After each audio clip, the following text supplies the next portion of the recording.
What's up, everybody? Chris closes your deal here with Real Estate Investing Made Easy, and we're about to jump on some live seller calls.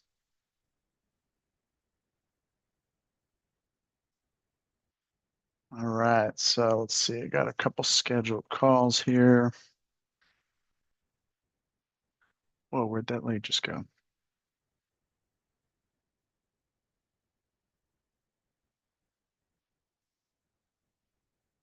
Not in the world. There it is.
Your call has been forwarded to an automated voice messaging system. 760285880.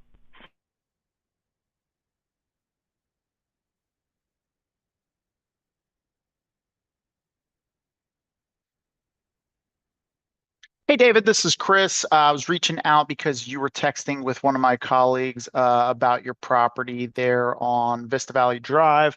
I know we had it looks like they had scheduled our call for about 2:30. I just had another call that ran a bit longer than anticipated, so I appreciate the patience. But give me a call back when you get a chance. My telephone number is 619-525-7132. Again, 619-525-7132. Hope you're having a great day, and I look forward to talking to you soon. Bye-bye.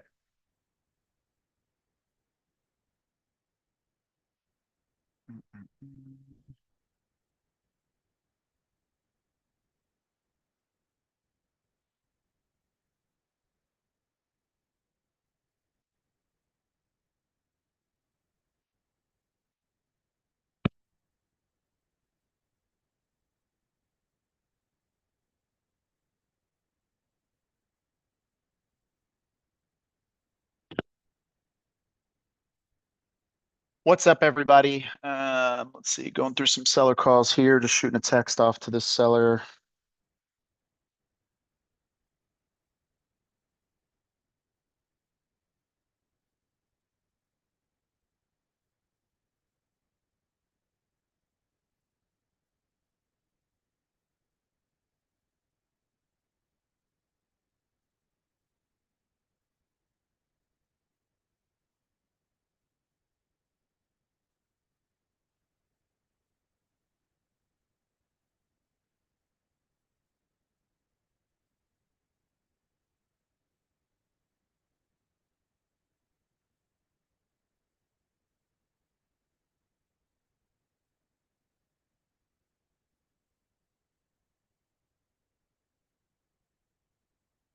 Okay, let's call this guy.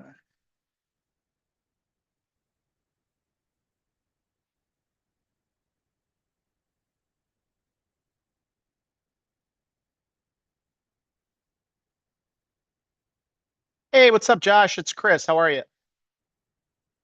How are you? Good, good. How was your weekend? Good, thanks. Good. Good. I went down to Nashville and watched a lot of live music, and then I'm back to the grind working. Very nice, very nice. Awesome, man. Well, I had some time to circle back with you here. I know you had a couple people that were going to be taking a look at the property there and just want to see how it's worked out for. Both of them said they were looking at other ones, and I have another one on Friday. But you know the game; you never know. Mhm. So they said they'll get back with me this weekend. The ones that showed last Thursday, and then be showing another one this Friday. But you never know. How about you? Did you talk to your investor group?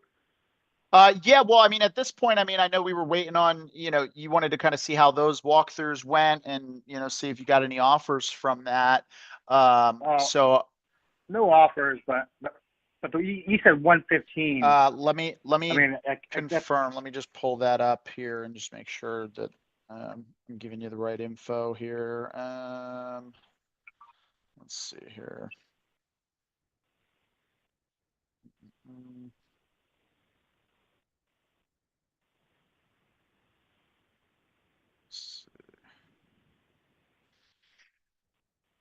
Yeah, I mean, with what we're looking to do, I mean, we'd probably be, it looks like we were going to be in the low hundreds, maybe possibly, close to 115.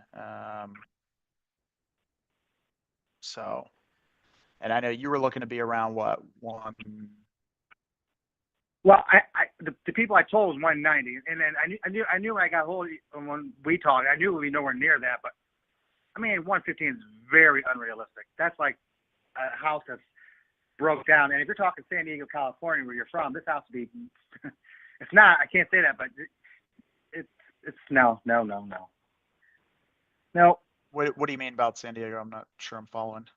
The housing price. I mean, our Fort Wayne local prices are so much lower in general than what it is on anything on the West Coast there where you're at. Oh, for sure. Yeah, I mean, we do business all over the country, so yeah, we're not based in. Yeah, but it's not even like in the.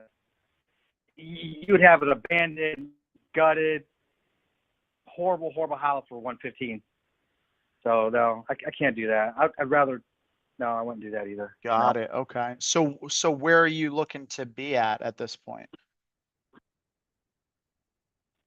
Well, I know we talked about, like, I was looking at other things, but then you said if that's not the option, you have an investment group, people outside of your company that you worked with, and the last thing you said, you were going to talk to them and see if they would be interested.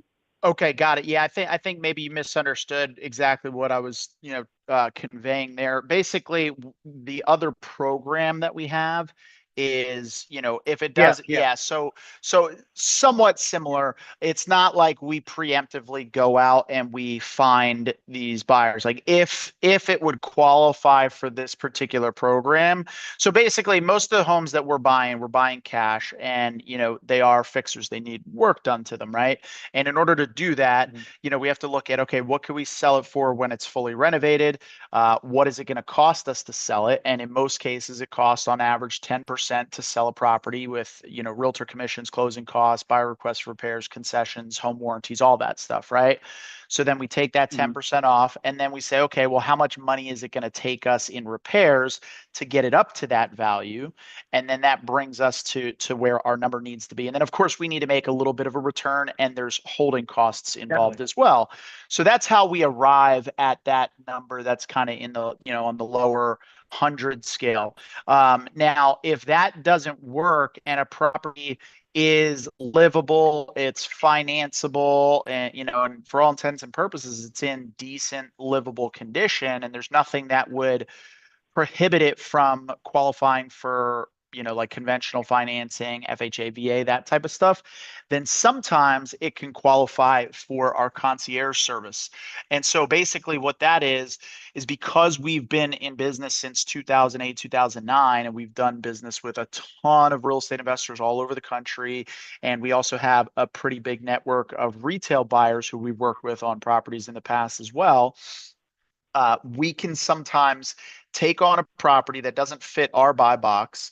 We can sometimes offer a little bit more for it and bring it out to that network of buyers and bring them the property because they might use it. They might have a different reason that they're looking to buy for midterm rental, right? For like insurance, claims, right? So like, for example, in North Carolina, all these people that are displaced from homes, insurance companies will find Mhm. what's classified as a midterm rental, and they'll pay like a premium to rent out a house for 6, 9 months while these people are displaced out of their house due to the hurricane, right? And so there's Mhm. people out there that build a business all around just getting rental properties to use for insurance rentals, right? There's other guys out there that do assisted living facilities. There's other guys out there that do sober living facilities. There's guys that do transitional housing, right? When people are working their way off of the streets, there's people that their whole business model is setting up transitional housing for homeless who are trying to work their way out of being homeless and get back into being contributing members of society, right? And there's and how their business structure like works, it's a whole different ball game. But you have all these different reasons.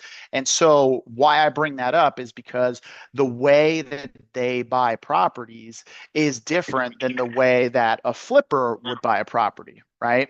Because they're Yeah. looking at it through the lens of, could this be a longer term investment? I don't need to make all my money back in 60 to 90 days. I'm going to keep this thing for 10 years and I'm going to scale it out, for this particular purpose. And that's going to bring me in, hundreds of thousands of dollars over that. You know what I mean? Yeah. So all that to say is like we have a big network of these buyers, and sometimes properties, might qualify for this particular program where we can basically offer you more because we know that these other buyers are going to buy it a different way, and we can bring it out to them.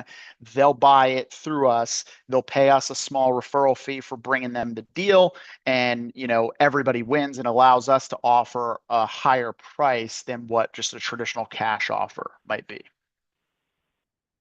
Okay. So but with that being said, I know like we're definitely not going to be able to get it done at the 190 that you're asking I for knew it. that. I mean, and even if you sold it yourself for 190 and if you're not paying a listing agent, you're still going to have all the other fees. Really, that's only going to save you at best 3%. So you would probably net somewhere around 175 if you got somebody to buy it at 190. So, I mean, what's your bottom line? Where are you ultimately hoping to be at to make this make sense for you to move on? I mean, with you, if I had to do it through like the companies you're doing, I don't know. I mean, if a buyer came here now, I'd probably let it go. Like I said, there's a lot of Burmese people here who also. I thought about even renting it because there's so many Burmese here to rent. I would probably go at 175. Mm, got it. Okay. Um, do you own any rentals? No, I just don't. No, I don't. I don't. Okay, No. got it. But I know out here because I know you're not familiar with our area. We get the biggest Burmese population in the country, and then the Catholic Charities, they house them, and they do the same thing for what you're talking about. And they find renting, and they help them rent houses out and all that kind of stuff. I gotcha. Okay. Yeah. Have you ever owned a rental property? I have not. My family members have, and we've talked about doing that. So Okay. What? I have not. I mean, I know it takes a lot of so. Yeah, it's everybody. It's interesting because I've been doing this for 5 years. I got started in 2019. So what's that? Five going on 6 years. And everybody, when you first start getting involved in this space, everybody's like, "Oh yeah, you want to own rental properties, you want to own passive income, passive income, passive income." And man, I'll tell you, it's like somebody lied to me when they told me Well, that. I'll tell you this, Chris. I'll tell you this right now. Another Fort Wayne company does just like what you're doing, but a foreign company. I called him, and he didn't have to come out. He's got on Zillow. He said, "Hey, I'll pay you 150 right now." That's what he said. And Okay. I said, "Well, I probably won't do that, but you never, But he said, right now, I'll pay you 150 right now for it because he knows the situation here." Mhm. Yeah. Well, I guess what I was kind of getting at is like, what would be stopping you from renting it? Like, why wouldn't you want to rent it out? I don't know. I don't know. I have no idea. I don't know if I want the headache or, I don't know if I want all that. Yeah. So I don't know yet. I gotcha. Yeah, tenants, termites, and toilets, is can be a fun situation. Yep. Okay. Well, I mean, I don't know that I could get them up to 150. I mean, if I could get them up to 150, would you even take that? Well, if the ones are doing 150, I would do maybe 152. I mean, get above them. I can tell you know the game. I can't just if two companies do 150, 150. I'll probably stick with the local guy, but I gotcha. he's Okay. I mean, and he's got 60. They have 60 properties, so he knows the situation as you do. I mean, he told me the same thing. Like he said 150 right now cash. Gotcha. So he knows the area. Yeah. Okay. All right. Well, let me do this. Let me get with my team. Let me, have them take another look at it. I mean, like I said, I don't know that I could get them, up to the 150, or even over that. But I'll talk to them and see. And I mean, if we're not going to be, if we're not even going to be close to that, I'll let you know and just tell you should, just go with his offer. Yeah, how soon but did he say he could? I mean, What was that? he said, just let me know and I can do it right now. Got it. So Okay. I just said, oh, well, let me do it. Get some more people involved, and I talked to other realtors like that in the Burmese population that will help me out too. So I'm just waiting it out. But if you get it up, Okay. you'd be a good option. Yeah, I mean, I guess, You know? I mean, if I could get them to, 151, 152, I mean, would you move forward at that? I would consider it.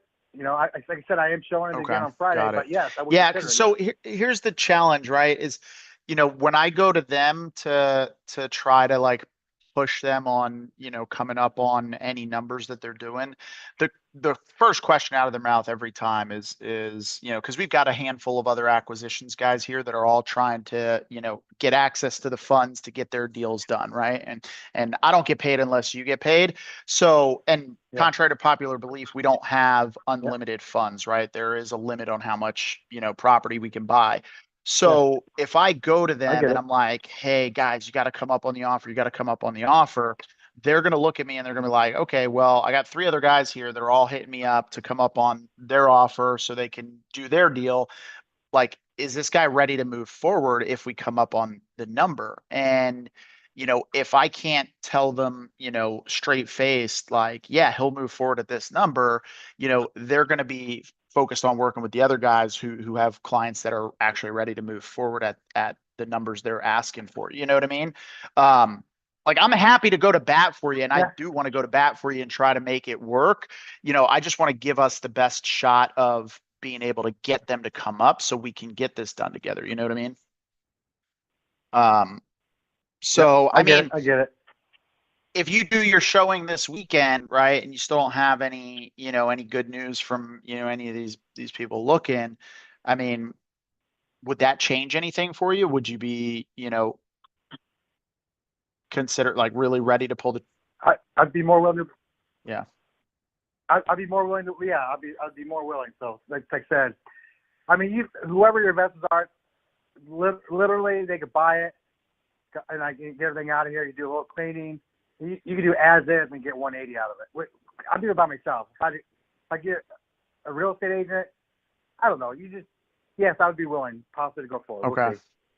All right. Well, let's do this. Let's stay in touch. I'll circle back with you next week, see how the showing went. I mean, at the end of the day, right? Like, all things aside, right? Like, if I don't end up working out a deal with you, I can't make this happen, but you get somebody come in this weekend and is willing to give you what you're looking for more than what we're even, going to net for you, then that's the best thing that happens for you. You know what I mean? And I'd rather you go that way than, Yeah. taking less to go with us. But if you don't really get any traction, I'd love to be able to, put something together and make it make sense. So, so yeah, let's touch gloves next week, see how the showing goes. And then, if we can put this thing to bed, I'd love to do that. Sounds great, Chris. Yes, I'll talk to you next week. then. Awesome. Sounds good. Have a great weekend. All right. See You ya. too. Thank you.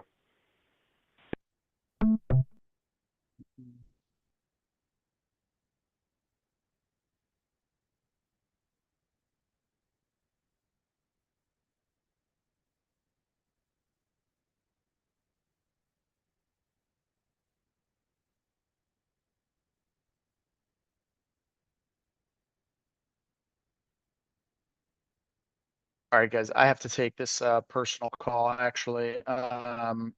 So I'm gonna put this on mute and I will be right back and pick back up on some seller calls, but I gotta handle this situation real quick. I'll be right back.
All right.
All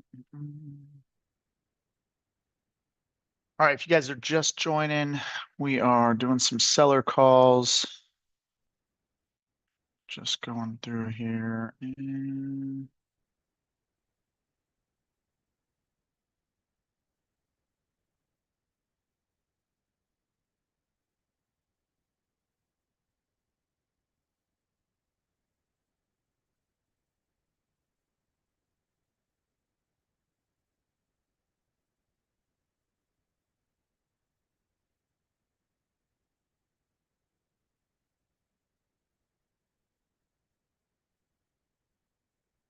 this one came in at 1601. This one came in at okay, so this is a duplicate. Get rid of this one.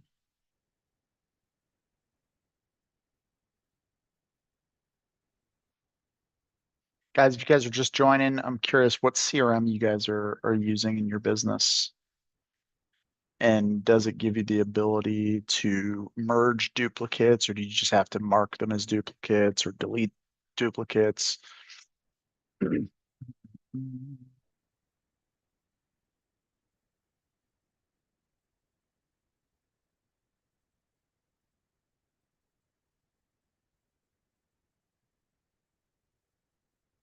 Fort Wayne.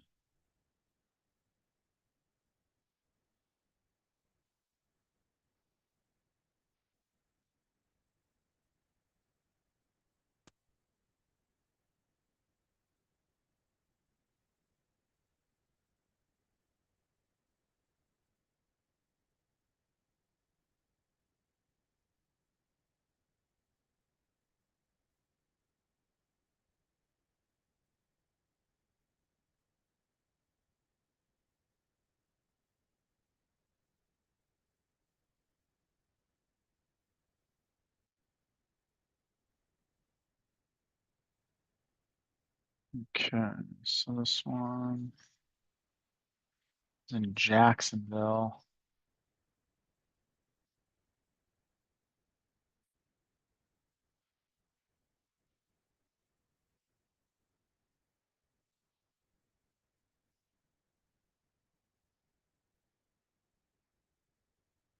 Let me know if you guys can hear the audio on this.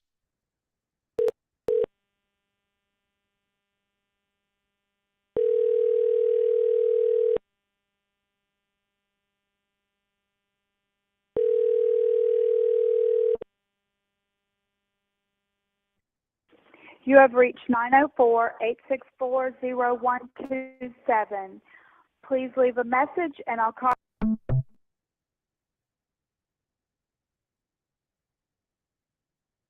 What's up, Dan? Appreciate that. Awesome. All right, let's try her again.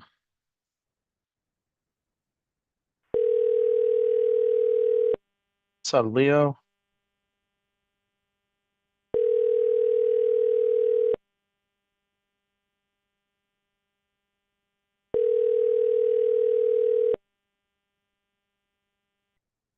You have reached 904-864. Okay, no answer.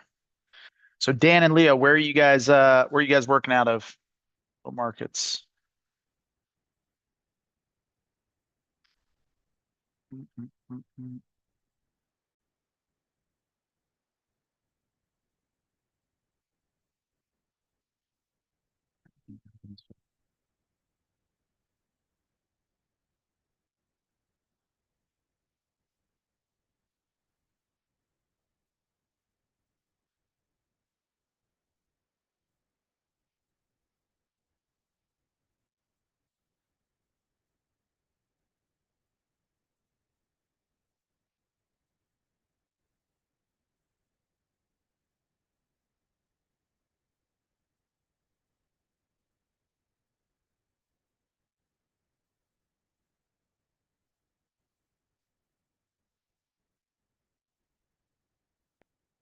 Arizona, Florida, SoCal. Nice.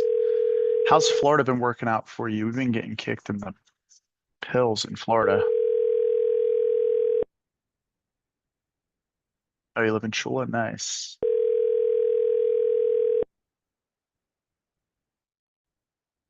Your call has been forwarded to voicemail.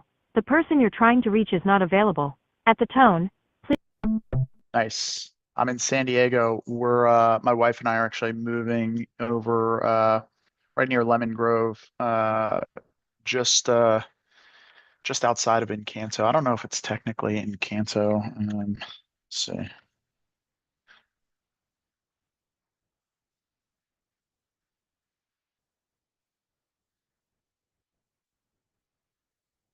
see what neighborhood this is technically part of. And it's kind of closer to like Alta Vista, Valencia Park, kind of in that area. It's over near Martin Luther King Jr. Community Park. So we're closing on a house this week, actually. Um, well, hoping to close on the house this week. I just got a message from my TC that there's some title issues, insurance issues. So, but that's going to be a sub 2 deal, which is pretty dope. 4.262% interest rate. But yeah, damn, we've been getting kicked in the pills in Florida. There's just so many active properties in Florida right now, pretty much everywhere we look, whether it's Jacksonville, Tampa, Fort Myers, wherever we go when we're comping properties, there's just so much active. We own a rental property in Jacksonville that we've been trying to sell for a while now, and things just been sitting. Just diving in, learning the nuances in Florida. Was reading a lot of homeowners don't have home insurance. They're going to see what I learned from that market. A lot of homeowners don't have home insurance. I haven't heard that, but Florida, yeah, I've never heard that a lot of homeowners there don't have homeowners insurance, but the homeowners insurance is ridiculously expensive with all the hurricanes that have been hitting over the last few years. So,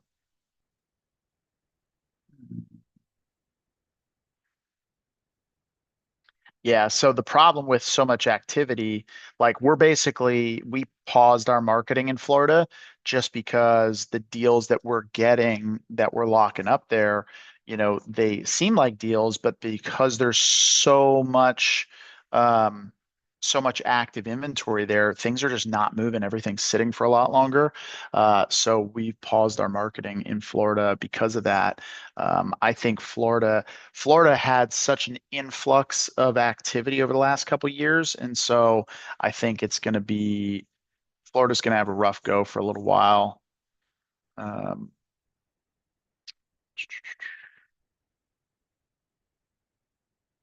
but Ohio and Indiana, those are, good markets for us.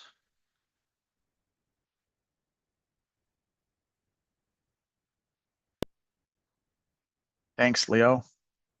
Yeah, dude, 5% cash to close, 4.625% interest rate on an $800,000 purchase price.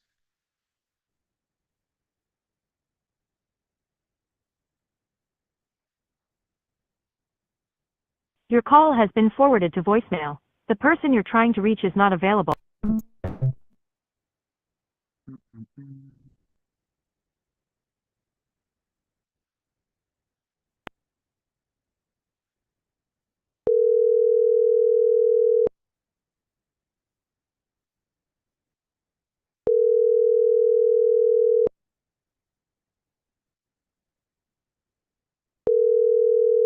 Your call has been forwarded to voicemail.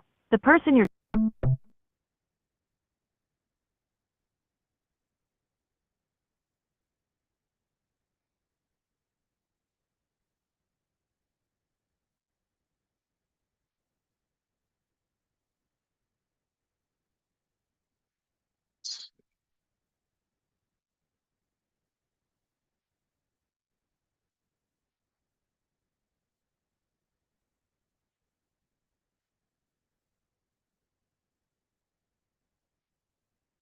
This guy's property is listed.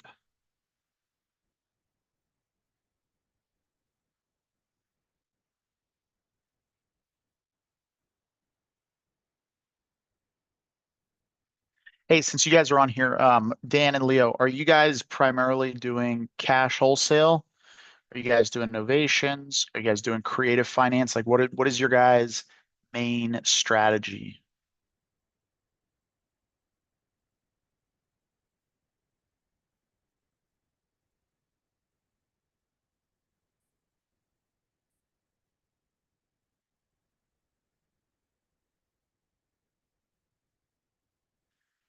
No, Leo, none of it was seller finance. The sellers didn't have any equity.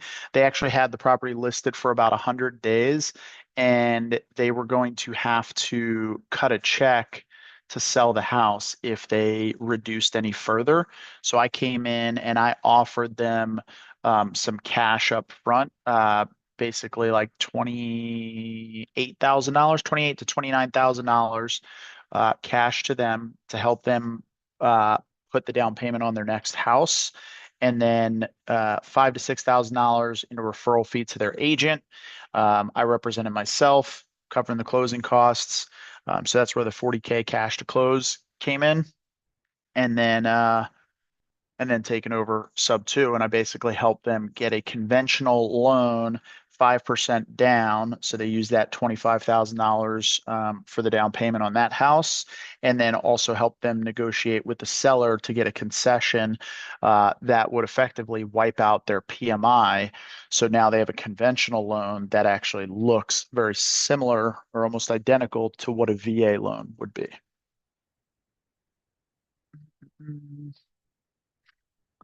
So no seller finance.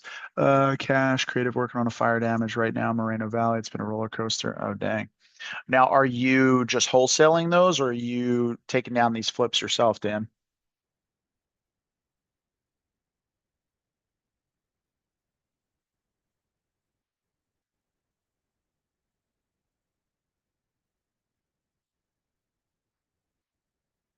And Leo, what are you doing? Are you doing wholesaling? You doing cash, novations, creative finance? Like, what's your main gig?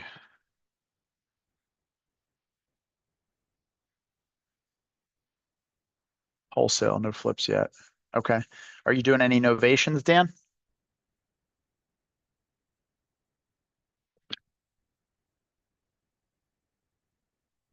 Or just cash wholesale deals?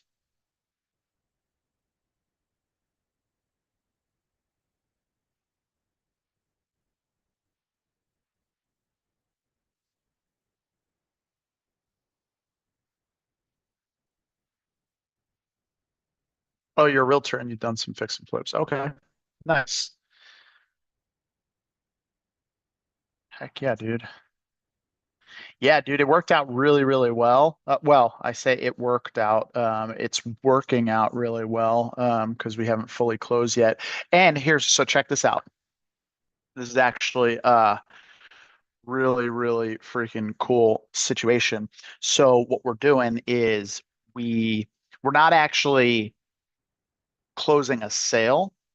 So what's happening is the property is being put into a trust, and my wife, myself, and my mother are being made the beneficiaries of the trust. And so we'll basically take possession via trust. So we're quit claim deeding the property from the seller's name into the trust, and the trust is named uh, the the seller's name, right? And so one of the benefits to doing that is because there's no sale actually happening. There's a sale, but it's not being recorded as a sale, right? So it's changing possession, changing ownership. We're going to own the property, right? But it's going to happen via trust. And the benefit of that is, since there's no recorded sale of the property, the taxes are assessed based off of when the last recorded sale was, which is back in 2021 or 2022. So my property taxes are all going to continue to be based off of the purchase back in 2022. And so I'm not going to be getting assessed off of today's tax assessment. And then the other cool thing is, you know, years down the road, let's say, because technically so we're the beneficiaries of the trust. So let's say, for example, the seller passes away and then it transfers to us as the beneficiaries. And let's say the property value goes up from $800,000 to $2 million. Well, via the trust process, what's going to happen is we're going to get a step up. And so it'll effectively seemingly look like we purchased the property for $2 million. So then let's say we don't live in it anymore. We move out and we don't live in it for 5 years, two of the last 5 years. And then we sell it, right? So there's capital gains taxes. Rather than the capital gains being based off of an $800,000 purchase, the capital gains is going to be anything above and beyond the $2 million, right? So we're going to wipe out all of that potential capital gains hit. And as far as, yeah, no due on sale clause being triggered, there's still a potential for due on sale to be called. But here's the thing. Everybody thinks the due on sale clause is like this big bad boogeyman, right? Most people don't understand the process for the due on sale. So before I get on the next call, I'll just like explain it because I think it's really, really helpful. Like once you understand like functionally and mechanically what happens with a due on sale, it will relieve a lot of pressure that people feel about the due on sale. So keep in mind, right? Due on sale. So let's say, for example, they see, okay, the title is transferred from, even with a trust, right? The title is transferred from John Smith to the trust of John Smith, right? It's still a title transfer. So they could still call the note due, or sorry, not call the note due, but that could still trigger the due on sale where they accelerate the note. Now they don't immediately accelerate the note. What happens is you'll get a letter and it'll basically say, we notice that the title has transferred out of the mortgagee's name into another name. Could be a trust, could be your name, whatever it is, right? But the process is we notice that the property title has transferred from the person who's on the mortgage to somebody that's not on the mortgage. You need to fix that within a certain time period, or we are going to accelerate the note. So they're not just accelerating the note and calling the note due. So you have options, right? You can fix it. Now you can call them and say, yeah, we put it in a trust and, trustee, beneficiary, all that stuff, right? You can explain the situation. Hey, payments are still getting made, blah, blah, blah, right? And a lot of times that'll resolve it. The other thing is these lenders are not out there. Like I see all these Facebook posts, and these comments and these threads from people that they think they know what they're talking about and they think they're slick and they think they've figured something out. But the reality is like they're just it's all clickbaity stuff that doesn't even make sense. They're like, oh well, banks they have a property at a 2% and they see that interest rates are 7%. Why wouldn't they want to capitalize on that 5% gain? Hey guys, I actually have to take this call. This is my TC and I have to resolve a situation with this actual deal. So I'll be right back.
All right, y'all.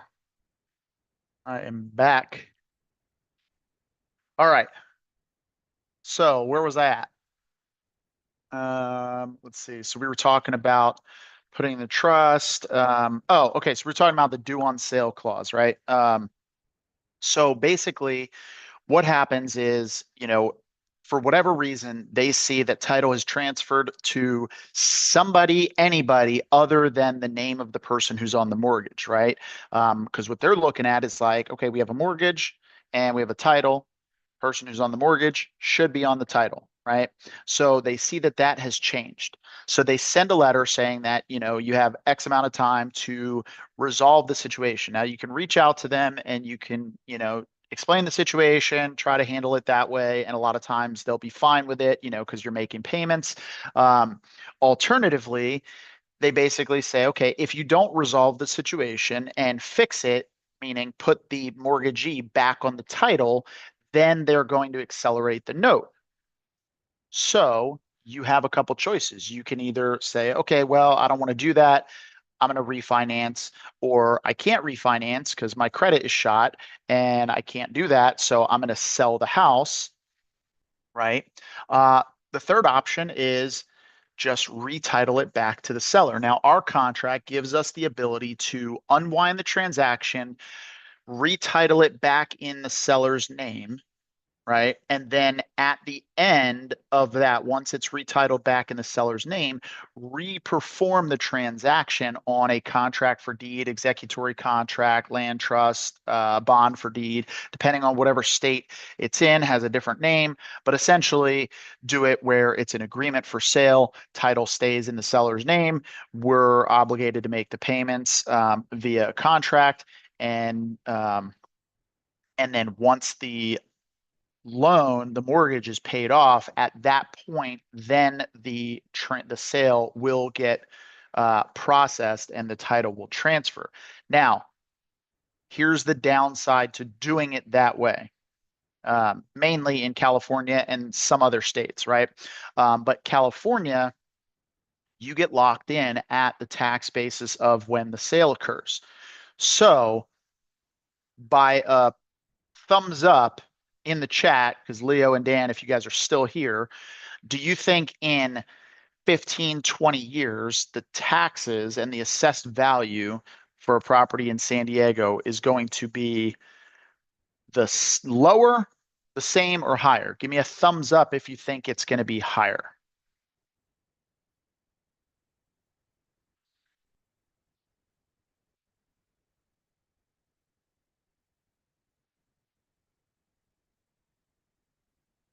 I hate the delay on these Zooms, these lives, by the way, because the chat is like a couple minutes behind. But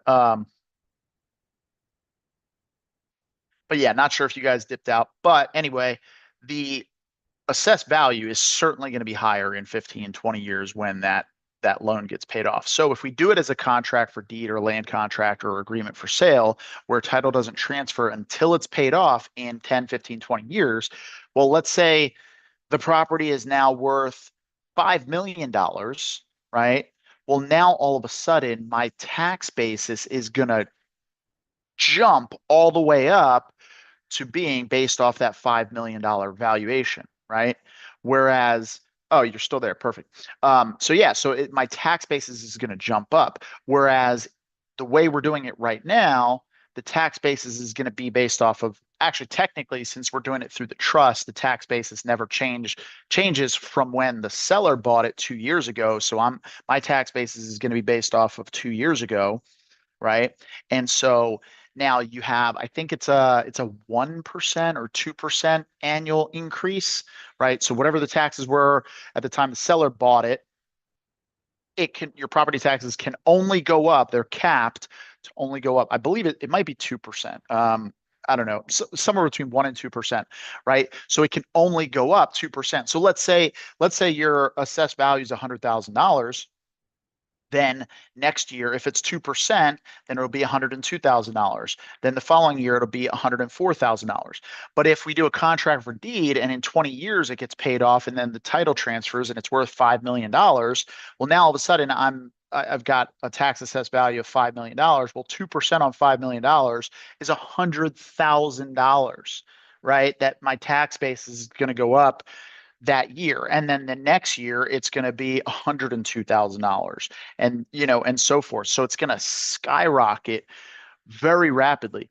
The other cool thing about doing it through a trust, the way that we're doing it is, let's say 20 years goes by and I may have already said this. So 20 years goes by, let's say the seller ends up passing away and we get the property, through the trust, we're the beneficiaries of the trust. Well, now we get the step up basis, right? So if we sell it, oh yeah, I did explain that, right? So if we moved out, we rented it for 5 years, we didn't live in it, we'd have capital gains taxes. However, those capital gains taxes would be based off of the step up basis, which is going to be based off of the value at the time that it passed through to us as beneficiaries of the trust, as opposed to being based off of the valuation of what we purchased it at of $800,000. So it's another cool way to legally, morally, ethically pay as little taxes as humanly possible.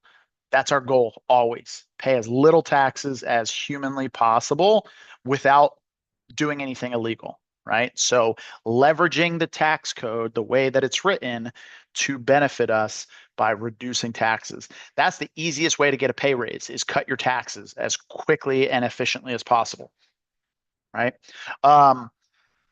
What's the other benefit? So the other thing with the due on sale, right? It never really comes up, but you'll see these guys that'll post in Facebook groups and comment on posts and stuff like that. Well, banks, they see a 7% interest rates right now, and they have this loan out there at 2%. So they're going to be looking for these 2% loans to try to find, out of all the 2% loans, find the few people that have sold their property sub 2, transferred title, and they're going to look for those and try to seek those out, and then they're going to call the notes due so that they could make those people refinance and then capitalize on that extra interest. That is the stupidest statement anybody could ever possibly come up with in this scenario. And I'll explain why it's absolutely unbelievably stupid, ridiculous. It has no weight in reality. In no uncertain terms, is that even a reasonable belief system, right? Here's why. There's a whole laundry list of reasons why. At the time that the 2% loan was underwritten, it was a profitable deal. The cost of the money associated with that loan was low enough to where they could lend it on a mortgage at 2%, and it's still a profitable deal, right? So the deal is profitable.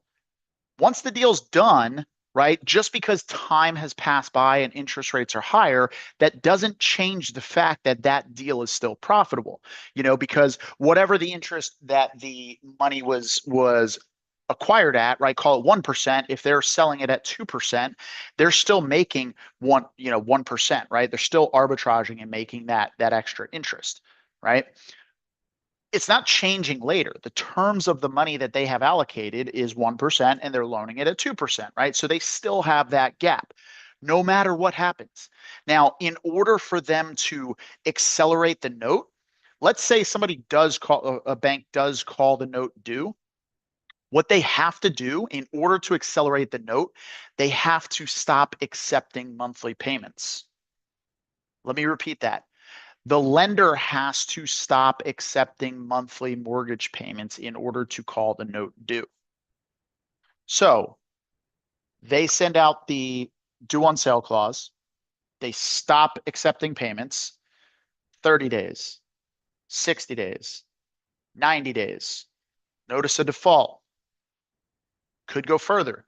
Then they have to actively go through the foreclosure process, which every state's a little bit different. But that costs a lot of money. You got to hire attorneys. There's a bunch of fees involved. All the while, they took a note that was performing, where somebody was gladly paying every single month, and they're like, please, sir, would you stop paying your debts? So now all of a sudden they're cutting revenue, right? So they're cutting revenue, they're cutting profits. So they're stopping accepting these payments, and now they're increasing their costs to facilitate this process. Now, mind you, keep in mind, right? The mortgage originators, right? This is the lender that originated the loan and set up the loan. Very regularly, they are selling off those loans. So the bank that actually underwrote and originated that loan does not own that loan anymore. They've sold it. Meaning, right? So let's say Bank of America originated the loan, they sell it to Fannie and Freddie, right? The person in the home is not paying Bank of America. Bank of America got paid by Fannie and Freddie, who bought the loan from them. They're paying Fannie and Freddie. So Bank of America no longer cares because they got paid. They're out of the deal, right? They got their cash up front. Fannie and Freddie owns the loan, or some other big banking network, right, owns the loan and collects the debt. So it would be Fannie and Freddie that's calling the note due, not Bank of America. Okay. So Bank of America doesn't care. They got their money. They moved on. So again, Fannie and Freddie would have to stop collecting payments from you 3, 4, however many months. Then they have to go through the foreclosure process. They have to hire attorneys, jump through all these hoops, blah, blah, blah, blah, blah, right? Now, let's say they facilitate that whole process and they foreclose on the house. Not always, but sometimes people who just got foreclosed on and lost their house, they're not exactly thrilled and happy about that. And they decide, hey, on the way out while we're moving and I'm carrying, this coat rack up, boom, smack into a wall, boom, smack into this wall, rip out this, rip out that. They start damaging the property. So now the property that the bank foreclosed on to take back is now in worse condition than it was. It's no longer a performing asset. And now they have to take it, and they're not in the property business. So now they have to figure out a way, okay, what are we going to do with this? We're going to sell this off to somebody that can renovate it and put it back on the market. And we're going to sell it at a loss, right? And there's not going to be a significant loss, but let's say it's a VA loan or an FHA loan, right? The buyer brought very minimal money to close. So there could be very minimal equity there. If it's a conventional loan, different story. They're bringing 10, 20% down. So there's some equity in there. They have a little bit of gap, but it's a lot of work for them to foreclose on this house. Now, at any point in that time that they're doing the due on sale clause and going through the process, that person who owns the property could refinance at any point. But again, the proposition that, Bank of America, they did a 2%. Why wouldn't they want to get a 7% loan? There's a lot of assumptions that are being made there. One, that Bank of America still owns that and they'd rather make an extra 5%. Two, that buyer could actually afford the monthly payment at a 5% higher note, right? And not be completely disqualified. Three, that, they wouldn't be forced to foreclose on the property. Four, that it would make them any more money in the long term in a realistic way than just allowing this note to perform and going out there and capturing other business. Five, that it's not going to be a PR nightmare for them to just be going around foreclosing on people's houses because, we can be greedy bastards and make more money than we already make as bankers who run this giant cartel of a banking industry that charges interest upon interest upon interest upon interest upon interest. Like, none of that is realistic. And anybody that says that these banks are going around doing this and we're seeing an increase in due on sale clauses being called, right? Because of all of these reasons. I would argue, one, if you are seeing an increase in due on sale clauses, it has nothing to do with the fact that interest rates are higher right now. That's not the reason why. If anything, I would say the fact that, Pace Morby and other guys that are really bringing creative finance to light and opening it up to a larger audience where more of these transactions are happening. From a volume standpoint, the number of transactions that are happening with Sub2 is increasing, and it's a lot of newer people that don't necessarily know what they're doing and they're making technical errors, and so that's triggering a due on sale. So you might see the number of due on sale clauses being called and initiated increasing, but percentage basis, I don't think you're seeing a percentage base increase. Actually, I would argue that you're seeing a decrease in the percentage of the times that due on sale clauses are being called because there's so many more that are being handled. And yes, you're still getting a trickling in of increased due on sale clauses, but that's just because the volume of these types of transactions is drastically increasing. So hopefully that helps. I know that was kind of a long explanation and, went on some rabbit trails there, but hopefully that kind of helps, you feel a little bit better about due on sale. I'm not concerned about the due on sale clause really at all. Because there's so many ways that you can get around it and resolve the situation. All right, so let's get back on some seller calls.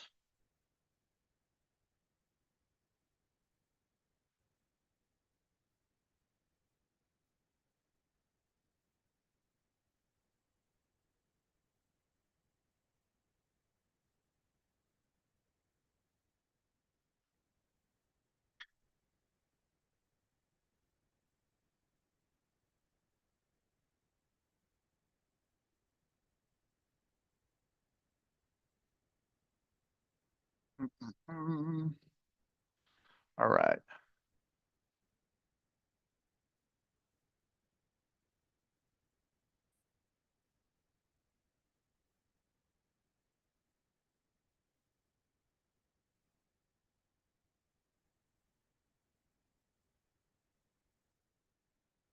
Oh, dang. That's not what I want to do.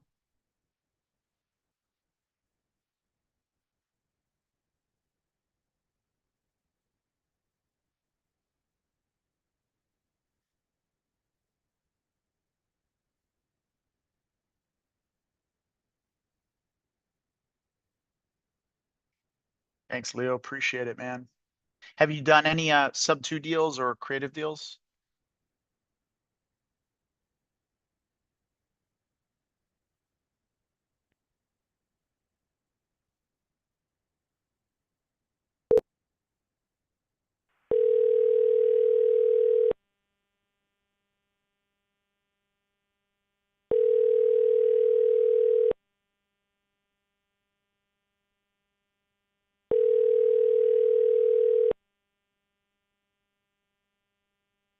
Your call has been forwarded to voicemail.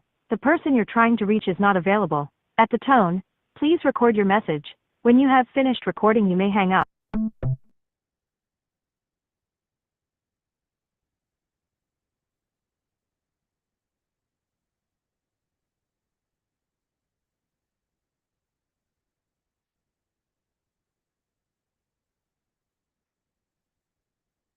Creative 5% down payment. Is it a sub two or is it a seller finance or hybrid?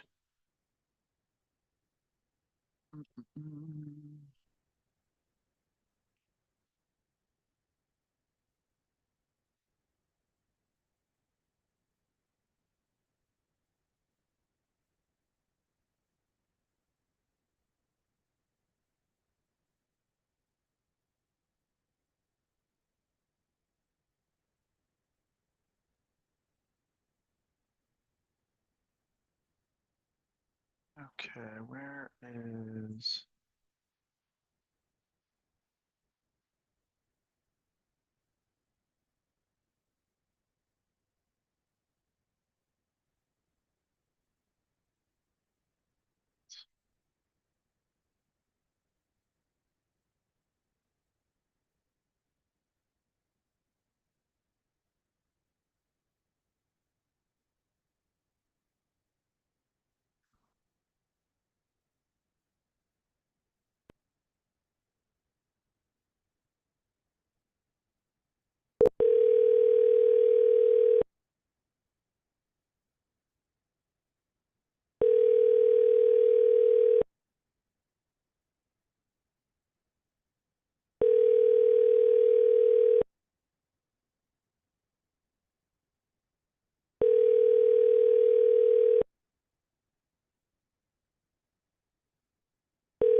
Please leave your message for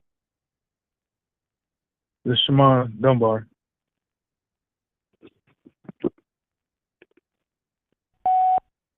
Hey, what's up, Shaman? This is Chris. I was reaching out to you about your property on Decatur Ridge Drive in Indy.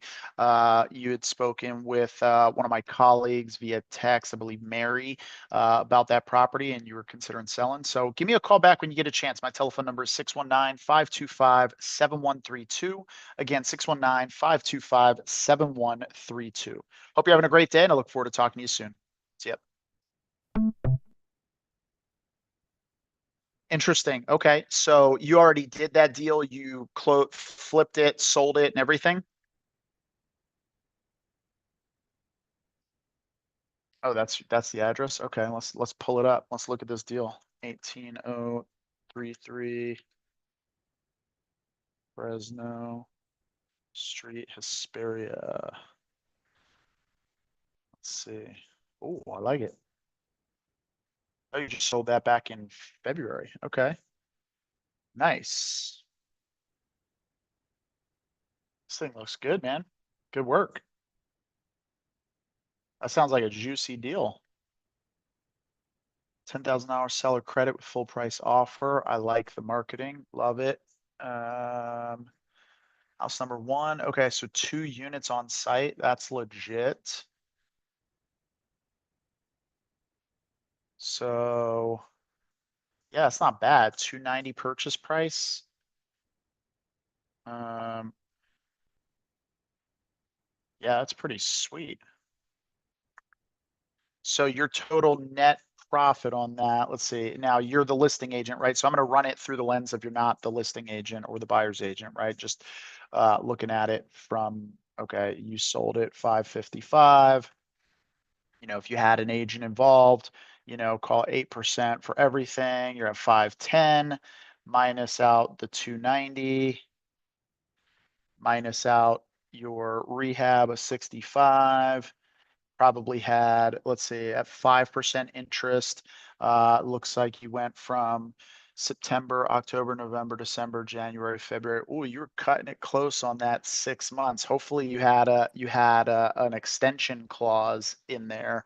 Because if that sat for longer than that last month, you could have been little bit up against it, but I mean, it's still a good enough deal where I think you'd have plenty of margin to make it make sense. So you probably had, let's see, at 5%,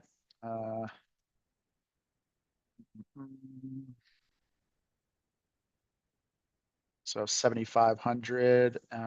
So yeah, so you probably, I'm gonna say without your commissions, you probably your net profits on that were about 145. Does that sound about right?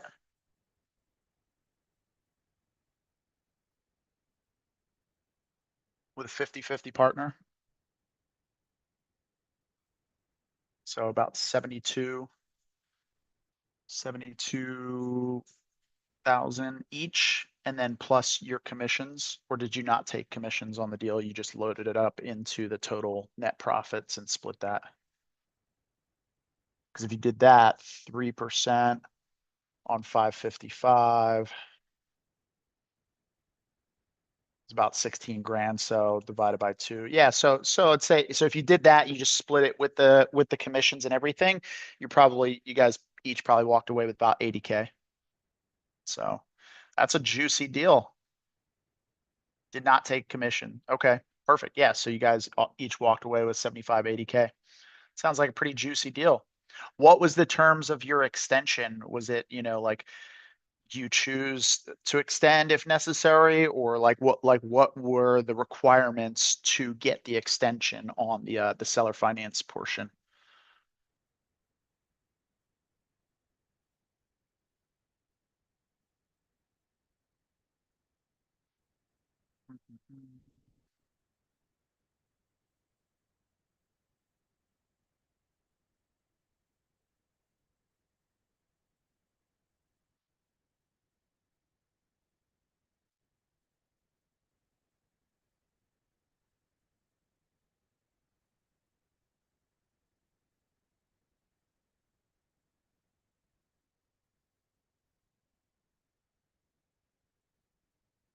right, I'm gonna call this seller that I had a call scheduled with earlier this morning. Was not able to link up with.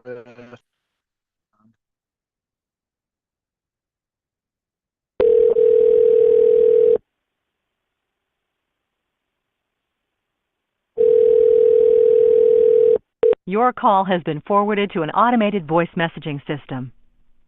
31771.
Just talked to the seller to stand up, tired landlord, investor, told him I would need more time and he extended it. We made a new agreement prior to us completing the project.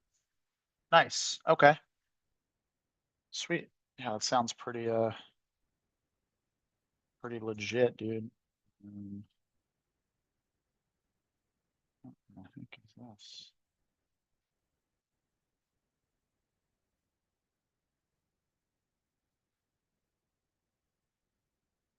Hey, good connecting with you too, Leo. Let's for sure do some business together, man. I'll connect with you. I'm actually gonna wrap it up here for the night, guys. So appreciate you guys watching and hit the like button, hit the notification bell, subscribe to the channel if you are not already, and just keep following along where we like to make real estate investing easy. Peace.